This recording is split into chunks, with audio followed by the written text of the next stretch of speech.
Women's डेचं निमित्त साधून आम्ही सगळ्या मैत्रिणी फिरायला जाणार होतो. पण रायाला काही सोडून जाता येत नव्हतं, मग त्याला घेऊन जाणार होते. हॉटेलमध्ये पोचलो तेव्हा राया झोपला होता आणि नंतर केव्हा उठला तेच कळलं नाही. सगळ्याजणी वाट बघत होते की आता कधी आमचं जेवण येणार, कारण वेटिंग खूप होती. आणि आम्ही गप्पांमध्ये इतकं रंगलो होतो की ऑर्डर द्यायचीच विसरून गेलो. आणि राया पण इतका मस्त सगळीकडे पाहत होता आणि त्याला पण सगळ्या मैत्रिणी घेत होत्या, म्हणून कसा वेळ गेला तेच कळलं नाही. तो सगळ्यांकडे इतका छान राहत होता आणि सगळेजण त्याला खेळवत होते. असं कधी कधी बाहेर गेलं तर बरं वाटतं, कारण की 6 महिने नुसतं घरी बसून खूप बोर व्हायचं. आणि आता रायाला पण सवय झाली आहे. राया तर अजिबात त्रास देत नव्हता, मस्त खेळत होता आणि आम्हाला जेवण करून दिलं. जेवण झाल्यानंतर मग हे मला घ्यायला आले होते आणि त्याच्यासोबत दादा पण आला होता.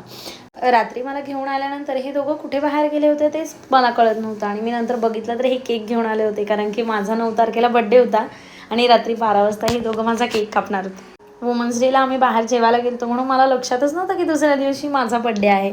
मग हे केक घेऊन आले. रिधान तर तवर झोपला होता आणि त्याला झोपेतून उठवलं तर तो उठलासुद्धा.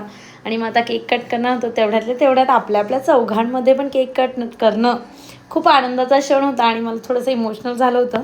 फॅमिलीसोबत प्रत्येक क्षण सेलिब्रेट करणं हे खूप महत्त्वाची गोष्ट आहे. आणि हे मला प्रत्येक वेळेस जाणून देतात की नाही, आपण सगळे एकत्र आहोत आणि प्रत्येक क्षण एकत्र सेलिब्रेट करूयात. आणि मुलं पण तेच पाहतात आणि आपल्यासोबत प्रत्येक क्षण ते पण जगत असतात. सेलिब्रेशनपेक्षा जास्त महत्त्वाचं असतं एकत्र असतं.